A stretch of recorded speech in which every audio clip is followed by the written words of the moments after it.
नमस्कार दोस्तों, स्वागत है आपका नॉलेज विद जीएनपी इंस्टीट्यूट में, जो कि है आपका अपना चैनल बीपीएससी टीआरई, जिसका एग्ज़ाम स्टार्ट हो चुका है। ये आज की शिफ्ट का शिफ्ट नंबर 1 है। तो इसके क्वेश्चंस को हम थोड़ा सा डिटेल में मैं की पॉइंट के साथ बताने की कोशिश करूँगी, जिससे कि आपका अगर आने वाले एग्ज़ाम में कोई भी इसके आसपास क्वेश्चंस बनेगा तो आप उसको अटैम्प्ट कर पाओ। और जितने भी क्वेश्चंस हैं, अगर आप लोगों ने मेरे बीपीएससी प्रीवियस ईयर की सीरीज़ देखी होगी तो वहाँ से मैक्सिमम क्वेश्चन रिपीट हुए हैं। तो अगर नहीं देखे हो तो क्विक रीज़न के लिए एक बार प्लीज़ उनको देख लीजिएगा, क्योंकि मोस्ट ऑफ क्वेश्चन जो बीपीएससी के प्रीवियस ईयर कराए थे वही क्वेश्चंस रिपीट है।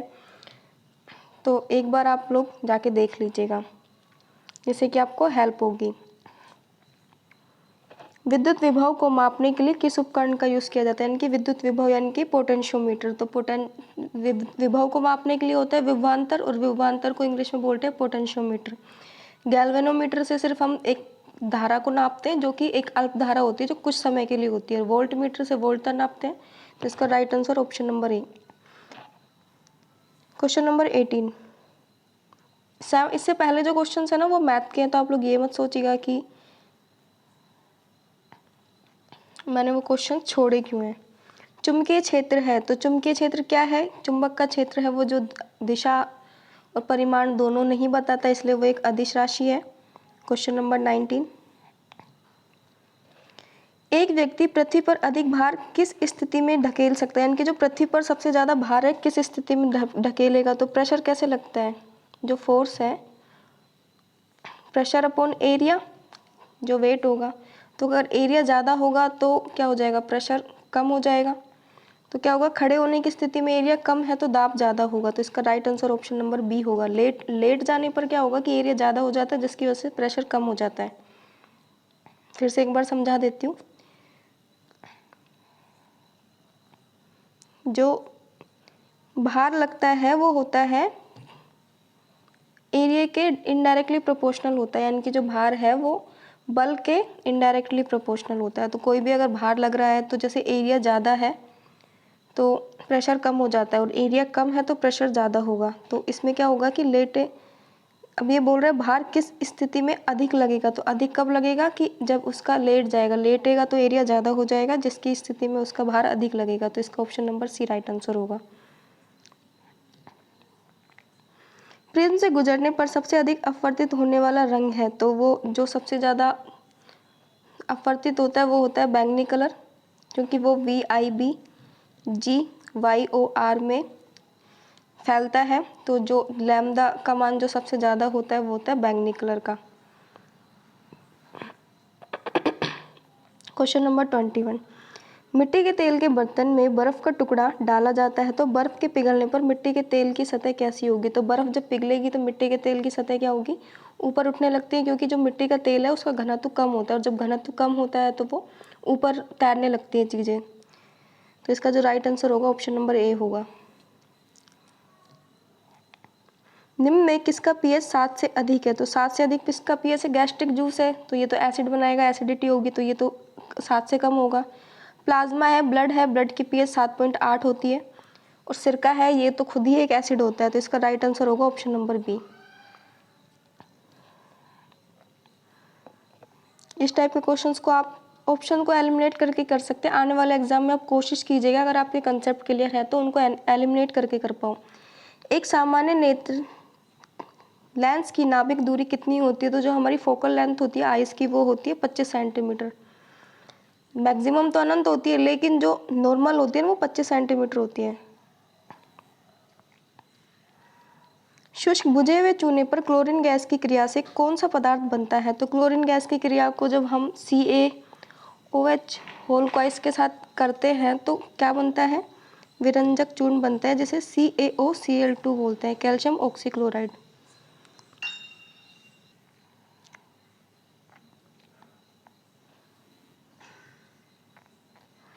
माता पिता से संतति में लक्षणों की पहुंचने की जो प्रक्रिया है, यानी कि जो माता पिता के जीन जो लक्षण है, कैरेक्टरिस्टिक्स है, वो ट्रांसफ़र होते हैं, वो किसके द्वारा होते हैं? तो वो जीन के द्वारा होते हैं।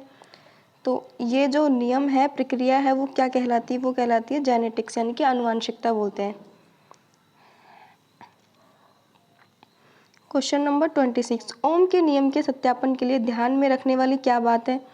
तो ओम का नियम सबसे पहले बोलता है क्या है, V proportional to R I, यानी कि और आर इसका स्थिरांक हो जाता है, तो यानी कि जो हमारी वोल्ट है वो धारा के समानुपाती होती है। वोल्ट और एमीटर और वोल्ट मीटर को श्रेणी क्रम में जोड़ा जाना चाहिए। एमीटर को श्रेणी क्रम में, वोल्ट मीटर को समांतर क्रम में जोड़ा जाना चाहिए। एमीटर को समांतर क्रम में और वोल्ट मीटर को श्रेणी क्रम में जोड़ा जाना चाहिए। इसका जो राइट आंसर होगा वो उपयुक्त में से एक से अधिक होगा। इसका कारण बता देती हूँ मैं क्यों, क्योंकि V प्रोपोर्शनल टू I होता है। अगर हम धारा का मान बढ़ाएंगे तो वोल्ट मीटर जो हम जोड़ते हैं सीरीज में, श्रेणी क्रम में जोड़ते हैं, यानी कि जो हमें क्या है कि प्रतिरोध कम करना है तो हमें वो सीरीज में जोड़ना पड़ेगा, इसलिए एक तो ये हो गया इसका। एमीटर को श्रेणी क्रम में और वोल्ट मीटर को समांतर क्रम में जोड़ा जाना, तो इसका जो ए और बी राइट होगा, इसलिए इसका आंसर एक से अधिक होगा। क्वेश्चन नंबर 27, लोहे की बुरादों में तनु हाइड्रोक्लोरिक अम्ल डालने पर, यानी कि आयरन की क्रिया जब हम HCl के साथ कराते हैं तो क्या होगा, आयरन क्लोराइड बन जाएगा, FeCl2 और हाइड्रोजन गैस रिलीज हो जाती है। तो ऑप्शन नंबर 20 का राइट आंसर होगा।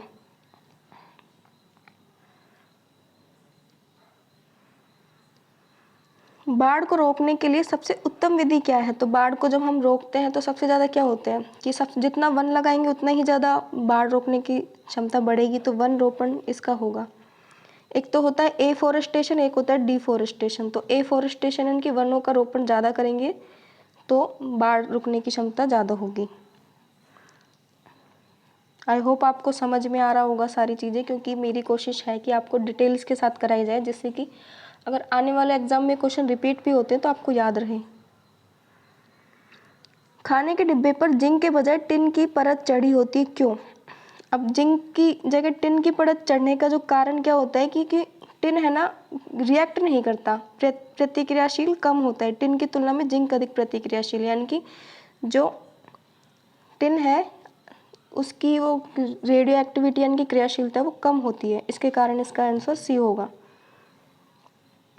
क्वेश्चन नंबर 13, अंडाशय द्वारा कौन सा कार्य किया जाता है? तो अंडाशय क्या करता है, डिम्ब का निर्माण करता है, प्रोजेस्टेरोन का सिक्रीशन, एस्ट्रोजन का सिक्रीशन। तो ये सब हमारे ओवरीज में होता है, तो इसका right answer option number D हो जाएगा। इमली में कौन सा पाया जाता है? तो लैक्टिक अम्ल, ऑप्शन को एलिमिनेट करें तो लैक्टिक अम्ल दही में पाया जाता है, मेथनोइक अम्ल चींटी के डंक में पाया जाता है, तो बचा क्या, टार्ट्रिक अम्ल। इसका right answer option number B. इस टाइप से आप भी कोशिश कीजिएगा कि जब आप पेपर को अटेम्प्ट करें तो क्वेश्चंस को ऑप्शंस को एलिमिनेट करें, जिससे कि पॉसिबिलिटी होगी कि आपके ज़्यादा से ज़्यादा करेक्ट होने की। वैसे तो नेगेटिव मार्किंग नहीं है तो अटेम्प्ट ले सकते हो, बट इस प्रोसेस से करोगे तो थोड़ा सा होगा कि ज़्यादा सही कर पाओगे। कोलिफॉर्म क्या होते हैं? तो कोलिफॉर्म पाचन नाल में उपस्थित बैक्टीरिया होता है, गर्म चश्मे में पाए जाने वाला बैक्टीरिया, अति अंडे वातावरण में पाए जाने वाले बैक्टीरिया। तो इसका right answer option number D होगा। ए और बी दोनों फॉलो करेंगे, that is the reason, option number D.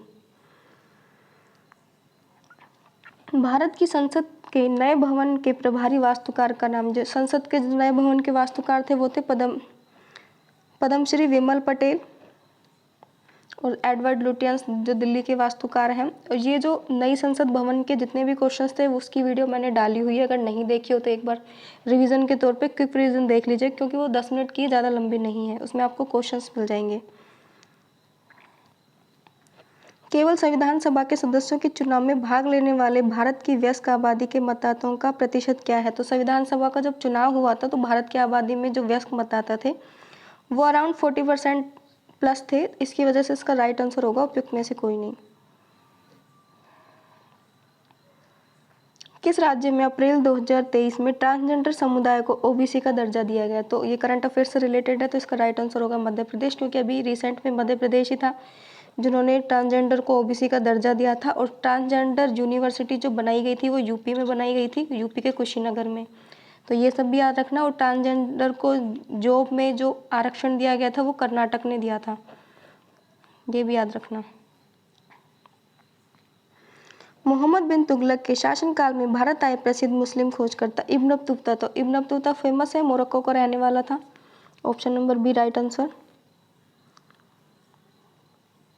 हाल ही में भारत का पहला केबल स्टे रेल पुल, तो केबल स्टे रेल पुल जो बनाया गया था वो जम्मू कश्मीर में बनाया गया था, पीर पंजाल रेंज पे।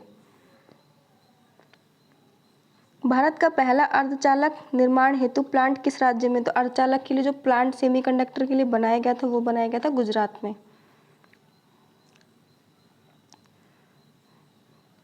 1917 में चंपारण सत्याग्रह के दौरान भारत में गांधी जी के जीवन पर पहले प्रयास के पीछे कौन था? तो गांधी जी का जो जीवन है उन पे जो प्रयास चंपारण आंदोलन से पहले जो रहता है, गांधी जी के चंपारण आंदोलन को स्टार्ट करने वाले वो होते हैं एच.एस. पोलक। ये क्वेश्चंस भी मैंने एज इट इज़ कराया हुआ है, जो बिहार एग्जाम की सीरीज चलाई हुई थी मैंने 5 ऑप्शंस की, उसमें। ये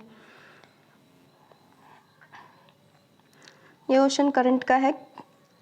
निम्नलिखित में कौन सा देश हाल ही में गठित I2U2 ग्रुप का सदस्य है? तो I2U2 का आपको पहले तो पता होना चाहिए कि I2U2 में मेंबर कौन है। तो आई इंडिया, इजराइल, यूएस और यूएई।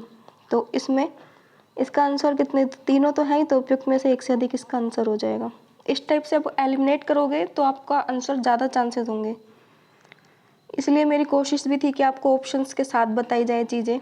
17 मार्च 2023 को आपराधिक न्यायालय ने किसके विरुद्ध गिरफ्तारी वारंट जारी किया था? तो ICJ international court of justice वो था, जो इसका हेडक्वार्टर हेग में है, नीदरलैंड में।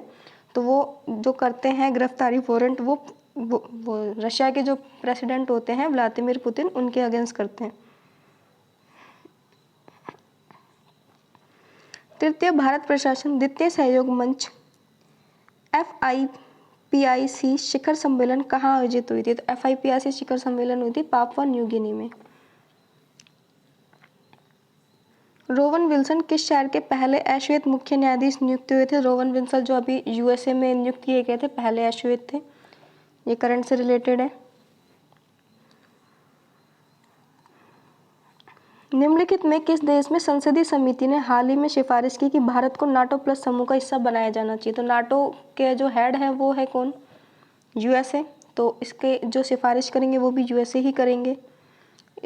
तो ये भी आपका इस टाइप से थोड़ा सा एलिमिनेट करना, आपके क्वेश्चंस हो जाएंगे। क्वेश्चंस का लेवल इतना टफ नहीं था कि आपको लगे कर ही नहीं पाओगे। अभी शायद आप लोगों को समझ में आ भी रहा होगा।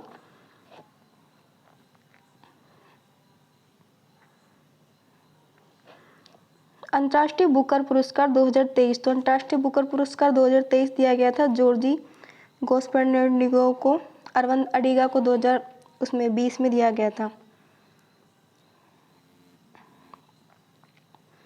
अब ट्विटर के नए मुख्य अधिकारी के जो इनके ट्विटर के CEO कौन है? अब यहाँ से भी ऑप्शन एलिमिनेट हो जाएंगे। एलन मस्क है, SpaceX के हैं, लिंडा याकिरोनो है, पराग अग्रवाल जो कि इससे पहले थे ट्विटर के CEO। तो इस टाइप से अगर आपको चीज़ें याद होंगी तो आप इजीली इन क्वेश्चंस को कर पाओगे, तो इतना पेपर टफ नहीं है। भारत की 2011 की जनगणना के अनुसार बिहार की कुल महिला साक्षरता दर क्या थी? तो महिला साक्षरता दर थी वो 45 थी, लेकिन इसमें ऑप्शन नहीं है, तो इसका राइट आंसर होगा ऑप्शन नंबर E। सुभद्रा देवी जिनको 2023 में पद्मश्री पुरस्कार से नवाजा गया, वो किसके लिए जानी जाती हैं? तो वो पेपर मेसी कलाकार के रूप में जानी जाती है।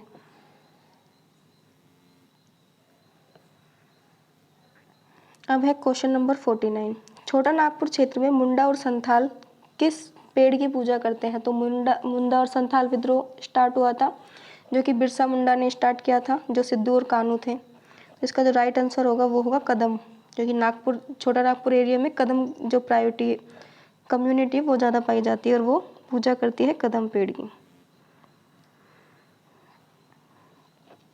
किसकी खेती जायद के मौसम में की जाती है? तो ये क्वेश्चन भी मैंने कराया हुआ है।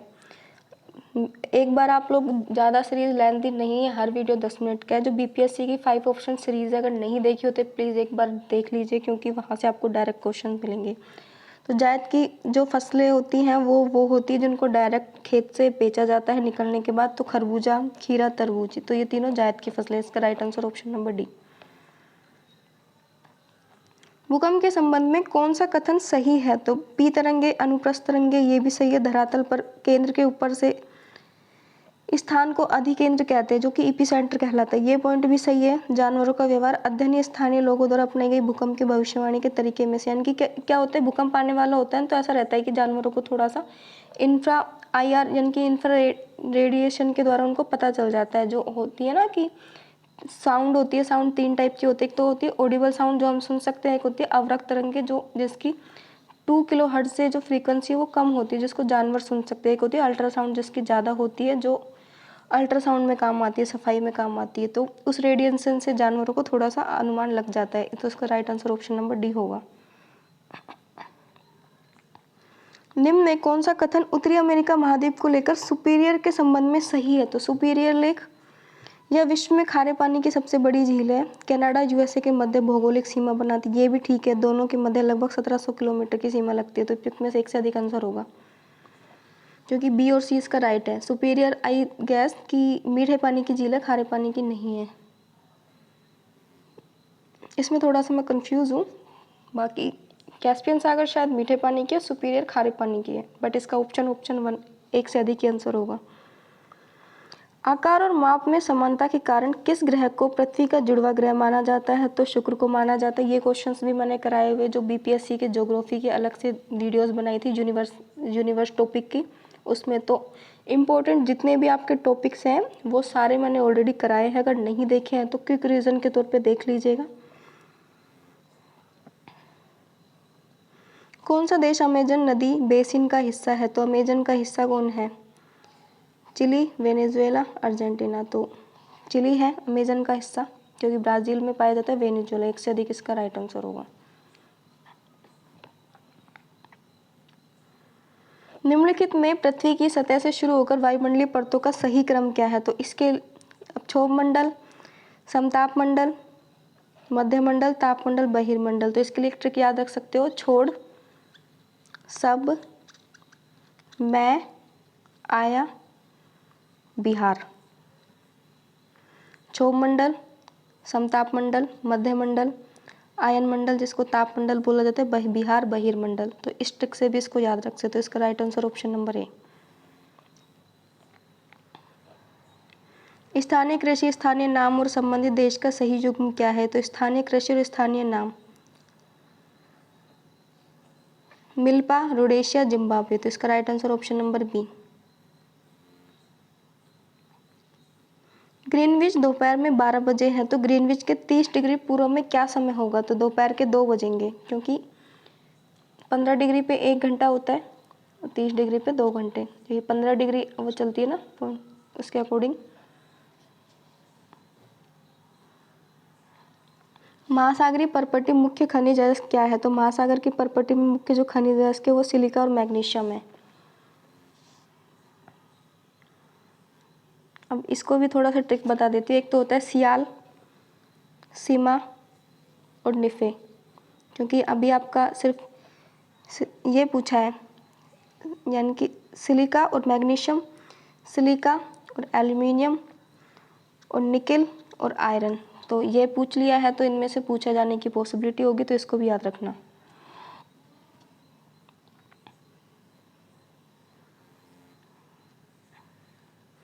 कौन सा मिलिंचिंग शब्द की व्याख्या करता है? तो मिलिंचिंग शब्द एग्रीकल्चर से रिलेटेड है। पुआल जैविक पदार्थ की परत को ढकना। तो इसका राइट आंसर होगा ऑप्शन नंबर ए।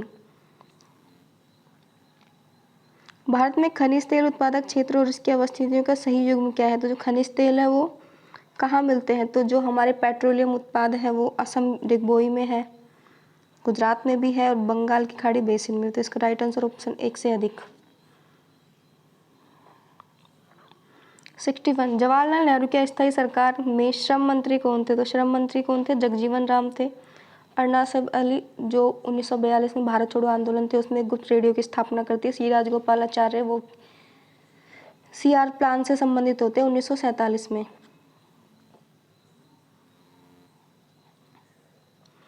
1918 में किस महीने में चंपारण कृषि कानून यूरोपीय नील बागान के स्वामी के विरुद्ध पारित हुआ? तो नवंबर में स्टार्ट होता है चंपारण वाला, और राजकुमार शुक्ला गांधी जी को इनवाइट करते हैं।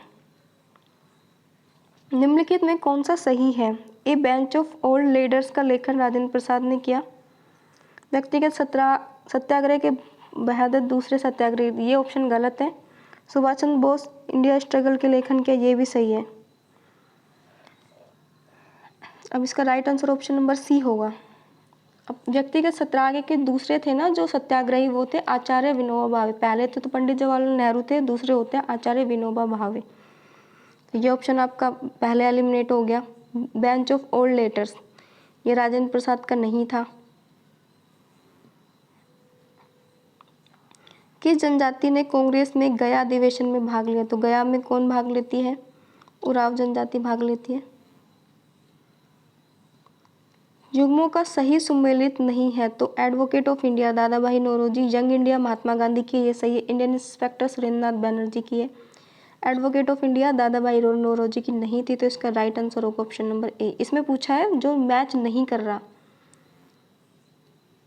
क्योंकि जो नेगेटिव चीज़ें हैं वो हम नहीं देखते, इसलिए ऐसे क्वेश्चंस को थोड़ा सा ध्यान से कीजिएगा। 1938 में किसकी अध्यक्षता में राष्ट्रीय योजना समिति की स्थापना हुई? तो जवाहरलाल नेहरू की अध्यक्षता में होती है। लेकिन 1938 का जो भारतीय राष्ट्रीय कांग्रेस का अधिवेशन होता है वो सुभाष चंद्र बोस करते हैं, जो कि त्रिपुरा में होता है। त्रिपुरी संकट भी बोला जाता है। उसमें होता क्या है कि गांधी जी पट्टाभी सीतारमैया को खड़ा करते हैं, लेकिन अब वो हार जाते हैं, तो इसकी वजह से सुभाष चंद्र बोस इस्तीफा दे देते हैं और बाद में राजेंद्र प्रसाद को वहाँ के अध्यक्ष बनाया जाता है। महात्मा गांधी एंड बिहार सम रेमिनेंसेस पुस्तक के लेखक, तो महात्मा गांधी एंड बिहार सम रेमिनेंसेस के लेखक जो थे वो जीवतराम भगवान दास कृपलानी थे।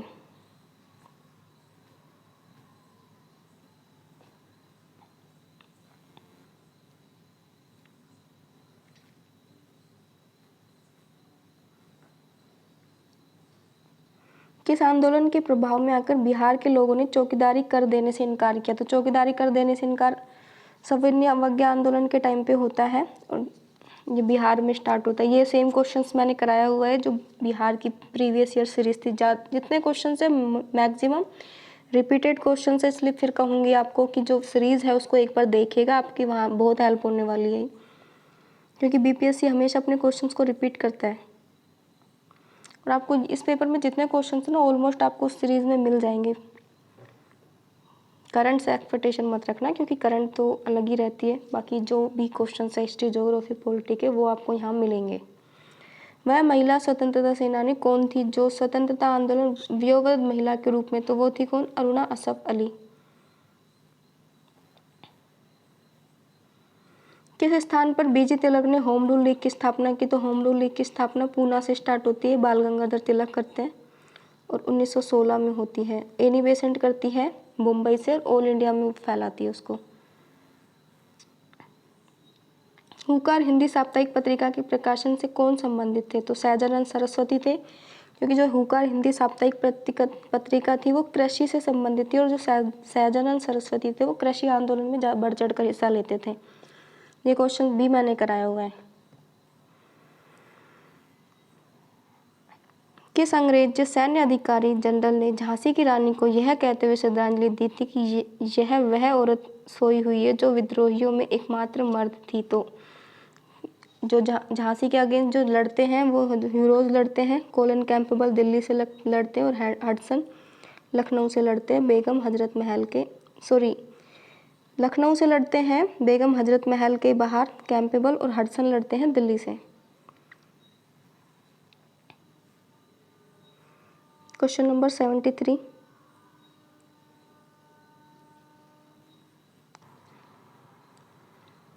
इसमें मैच द फॉलोइंग है। गरीबी हटाओ का जो नारा होता है वो इंदिरा गांधी देती है, तो इंदिरा गांधी कांग्रेस, और चौथी पंचवर्षीय योजना में दी जाती है। लोकतंत्र बचाओ जनता दल का होता है। जोतने वाली भूमि वाम मोर्चा। तेलुगुओं के स्वाभिमान की रक्षा, तो तेलुगु एंटी रामाराव। तो ऑप्शन क्या हो गया? 2, 3, 1, 4। Option number B right answer. कौन सा रूसी क्रांति तथा यूएस के प्रभाव के तहत निर्मित हुआ था? तो रूसी क्रांति के तहत क्या हुआ था? कम्युनिस्ट पार्टी ग्रेट ब्रिटेन साम्यवादी 1920 में सम्मेलन हुआ था, तो ऑप्शन नंबर डी इसका राइट आंसर होगा। किसने कहा अपनी राष्ट्रीय पहचान की उपेक्षा भारत की समस्याओं का मूलभूत कारण है? तो ये बलिराम हेडगेगर बोलते हैं। असहयोग आंदोलन में भाग लेने वाले खेतिहरी प्रमुख मांग कौन सी थी? तो असहयोग आंदोलन में भाग लेने वाले राजस्व में कमी, बेगार का उन्मूलन, वन क्षेत्र में पशुओं को चराने, ईंधन की लकड़ी, फल इकट्ठा करने में प्रवेश। तो उपयुक्त में से एक भी नहीं इसका आंसर होगा। माउंटेन्यू सरकार के अंतर्गत विधायिका, कार्यपालिका, न्यायपालिका के मध्य शक्तियों का विभाजन अपनी किस पुस्तक में था? तो स्पिरिट ऑफ द लॉन्च इसका राइट आंसर। निम्नलिखित में ब्रिटिश शासन के दौरान भारतवर्ष के अंतर्गत निर्वीकरण का कौन सा मुख्य कारण था? तो जब ब्रिटिश कॉलोनाइजेशन होती है तो सबसे ज़्यादा क्या होता है? रेलवेज का निर्माण होता है। तो इसका right answer option number A होगा। रेलवे मार्गों पर तख्त स्लीपर की मांग को पूरा करना, नौसेना के लिए इमारती लकड़ी की आपूर्ति करना। भारत की संस्था का आदर्श वाक्य धर्म रक्षिति रक्षिते। कानून तभी रक्षा करता है जब उसकी रक्षा की जाती है। तो ये किसका है? सुप्रीम कोर्ट का, यानी कि भारत का सर्वोच्च न्यायालय। आंदोलन में किसका सरदार वल्लभ भाई पटेल द्वारा नेतृत्व किया गया था? तो आंदोलन में जो नेतृत्व होता है बारदोली सत्याग्रह गुजरात में होता है, यहाँ पर ही उनको सरदार की उपाधि दी जाती है यहाँ की लेडीज़ों के द्वारा। भारत और 1929 में प्रारंभ हुई महामंदी के संदर्भ में कौन सा कथन सही है? तो महामंदी के लिए सही क्या है?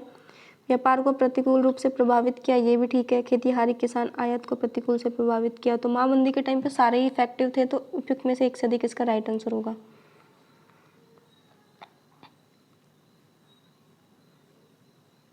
लेकिन क्या हुआ था कि जो महामंदी आई थी ना, उस टाइम जो हमारे प्रधानमंत्री जी थे पीवी नरसिम्हा राव, तो वो एलपीजी की वो लेके आते हैं थ्योरी, यानी कि लिबरलाइजेशन, प्राइवेटाइजेशन और ग्लोबलाइजेशन, जिसमें सारे देशों का जो वैश्वीकरण होता है वो लेके आते हैं। तो इसका option number D right answer होगा। सामाजिक शैक्षणिक रूप से पिछड़े वर्गों में आरक्षण हेतु भारत सरकार ने 13 अगस्त 1990 के आदेश वैधता में किस वर्ष नीति निर्णित हुई? तो 91।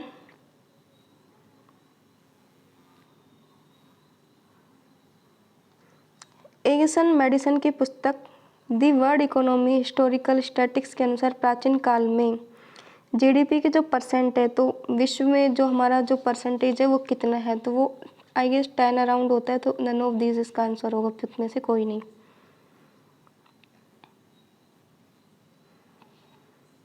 इसमें मैच द फॉलोइंग है।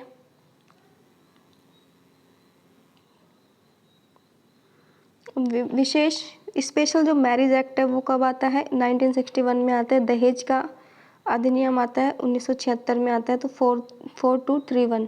सामाजिक परिश्रम आयोग, यानी कि जो हमारे लेबर लॉज बनाए जाते हैं वो बनाए जाते हैं 1986 में। नारी अवशिष्ट प्रतिनिधित्व 1954 में।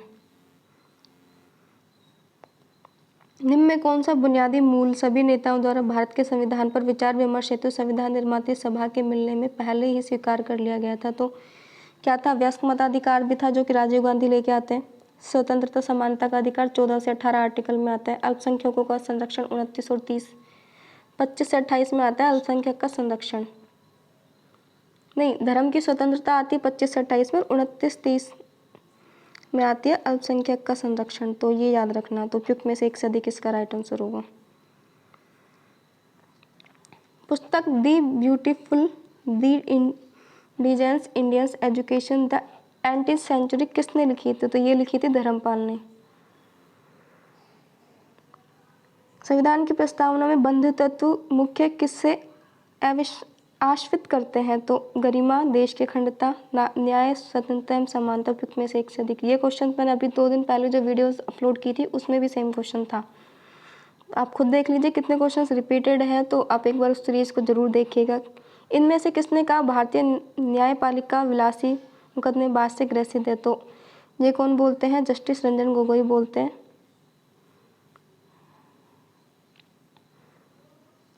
कौन सा पारिस्थितिकी तंत्र में गैसीय जैव भू रासायनिक चक्र नहीं है? तो नाइट्रोजन चक्र वो भू रासायनिक चक्र नहीं है।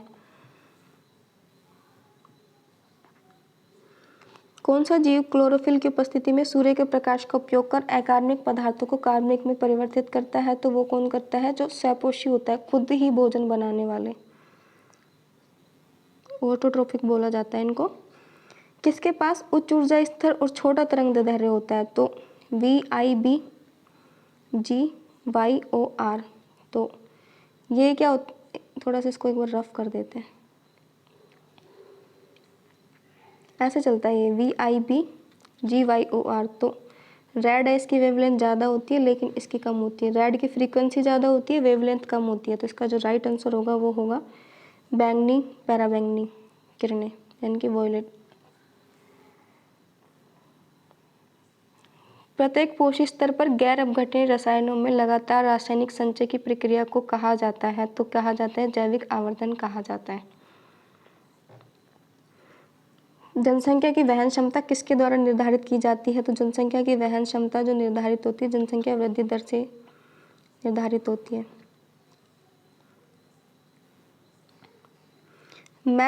मैथेमोग्लोबिनेमिया, यानी कि एक जो मैथेमोग्लोबिनेमिया है वो दूषित पानी के कारण होता है, लेकिन होता क्यों है? तो नाइट्रेट की कमी हो जाती है, नाइट्रेट के कारण होता है। फॉस्फोरस के कारण, अब इसमें भी ऑप्शन को एलिमिनेट कर सकते हो। फॉस्फोरस के कारण फॉस्फेट होगा तो फॉस्फेट फॉस्फोरस से बनता है, तो जो बोन्स वगैरह की डिसऑर्डर्स होती है वो होती है, इसलिए इसका आंसर नाइट्रेट होगा। कैडमियम, इससे इटाई इटाई होता है, तो ये ऑप्शन भी नहीं होगा। परितंत्र में ऊर्जा का प्रवाह होता है, तो परितंत्र में ऊर्जा का प्रवाह एक दिशिक होता है, यानी कि यूनिडायरेक्शनल। कौन सा परितंत्र का संघटक है? तो परितंत्र का जो संघटक है वो कौन सा है? जंतु भी है, पादप भी है और सूक्ष्म जीव भी है। तो इसका right answer option number D, उपयुक्त में से एक से अधिक, क्योंकि 3 ऑप्शन इसके राइट हैं। कौन सी गैस लैंडफिल से उत्पन्न होती है? यानी कि जो लैंडफिल माइंस होती है ना, लैंडफिल जमीन के अंदर से उत्पन्न होने वाली, तो मीथेन गैस होती है, कोयले की खदानों से निकलती है। कौन जंगल में आहार श्रृंखला का प्रतिनिधित्व करता है? तो कौन करता है? पादप करता है, मेंढक करता है, सांप करता है। तो पादप, अब मेंढक क्या करता है? प्लांट को खाता है, और सांप मेंढक को खाता है। पारिस्थितिकी जो साइकिल है उसको पढ़ा होगा, प्राइमरी, सेकेंडरी, टर्शरी, प्राथमिक उपभोक्ता, द्वितीयक उपभोक्ता, तृतीयक उपभोक्ता। पर्यावरण में प्लास्टिक की क्रिया विघटित नहीं होती, तो प्लास्टिक की क्रिया विघटित किससे नहीं होती? जीवाणु, मृतोपयोगी, परजीवी। तो प्लास्टिक तो वैसे भी विघटित होता ही नहीं है, तो उपयुक्त में से कोई नहीं इसका राइट आंसर होगा। ऊर्जा के स्रोत में जो कार्बन उत्सर्जन में वृद्धि नहीं करता वे शामिल है, तो कार्बन के उत्सर्जन में वृद्धि कौन नहीं करता? सौर सेल करता है। कार्बन का उत्सर्जन में वृद्धि नहीं करता, यानी कि सौर सेल नहीं करता, पवन चक्की नहीं करती, नाभिक ऊर्जा संयंत्र ओनली करता है। तो एक से अधिक होगा इसका आंसर, क्योंकि जो इसमें बोल रहा है नहीं करता, करता है पूछता तो आता नाभिक ऊर्जा संयंत्र। आहार श्रृंखला में शाखान्वित श्रृंखला को कहा जाता है, तो आहार तंत्र कहा जाता है। हरे पौधे सूर्य के प्रकाश की ऊर्जा का ग्रहण कर खाद्य ऊर्जा में परिवर्तित करते हैं, तो हरे पौधे होते हैं 2% परिवर्तित करते हैं एनर्जी को। लेकिन जो हमारे प्राथमिक उपभोक्ता, द्वितीयक उपभोक्ता, तृतीयक उपभोक्ता में जो एनर्जी का स्थानांतरण होता है वो हर बार 10% होता है। इसका 10% 100 हो जाएगा, इसका 10% 1 हो जाएगा, इस टाइप से प्राथमिक, द्वितीयक और तृतीयक। ये क्वेश्चन शायद नेक्स्ट शिफ्ट में कभी पूछा जाए तो उसको याद रखना। चिपको आंदोलन को मजबूती कौन देते हैं? तो वो सुंदरलाल बहुगुणा देते हैं। आहार श्रृंखला में प्रथम पोषी स्तर मौजूद होते हैं, तो प्रथम पोषी सपोषी कहलाते हैं। अब ये क्वेश्चन है मैथ के, इसके मैं आपको ट्रिक बता देती हूँ इस टाइप के क्वेश्चंस कैसे किए जाते हैं। अब इसमें या तो इस टाइप इनको नंबर्स को मल्टीप्लाई करके इनकी यूनिट डिजिट निकाल के कर सकते हैं आप। इसका right answer option number B होगा। अब ये वर्ग है, अब वर्ग को आप काउंट करते हो तो 1 2 3 4, 4 और 4, तो ये 4 का स्क्वायर और 4 का स्क्वायर, तो इसका 32 आंसर होगा। रीजनिंग अगर पढ़ी होगी ना तो उसमें आपको कर ले जाओगे इन क्वेश्चन को। एक व्यक्ति अंडों को इस प्रकार टोकरी में रखता है कि प्रत्येक क्रमिक दिन पर रखे जाने वाले अंडों की संख्या पहले मौजूद संख्या के बराबर है, तो इस प्रकार टोकरी 24 दिन में पूरी भर जाती है। तो कितने दिन बाद भरेगी? तो बराबर नंबर्स में है ना वो, तो 22 दिन का इसका राइट आंसर होगा। दो संख्याओं का योग 480 है, a + b = 480। यदि बड़ी संख्या में 2% की कमी होती है तो a में जैसे कि 2% की कमी होती है, छोटी संख्या में 10% की वृद्धि होती है, तो a प्लस 2% की कमी होगी तो 98 हो गया, और बड़ी है b, a प्लस 110 तो यानी कि 480, तो लगभग कितनी हो जाएगी वो संख्या, तो 3300/13 कुछ करके होगी। बाकी सारे मैथ्स के क्वेश्चन हैं, आप लोग कर लीजिएगा। जीके के जितने थे मैंने करा दिए हैं। अभी सेकंड शिफ्ट का भी वीडियो अपलोड होगा तो उसको भी देख लीजिएगा। और फिर से आपको बोलूँगी कि जो बीपीएससी के मैंने प्रैक्टिस सीरीज़ चलाई थी, बीपीएससी 5 ऑप्शन सीरीज़ वाली, उसमें क्वेश्चन सारे रिपीटेड हैं, तो उस सीरीज़ को एक बार क्विक रिवीजन पर देख लीजिए। वीडियो कोई भी लेंथी नहीं है, 10-15 मिनट की है, ईजिली कर पाओगे। जय हिंद, जय भारत।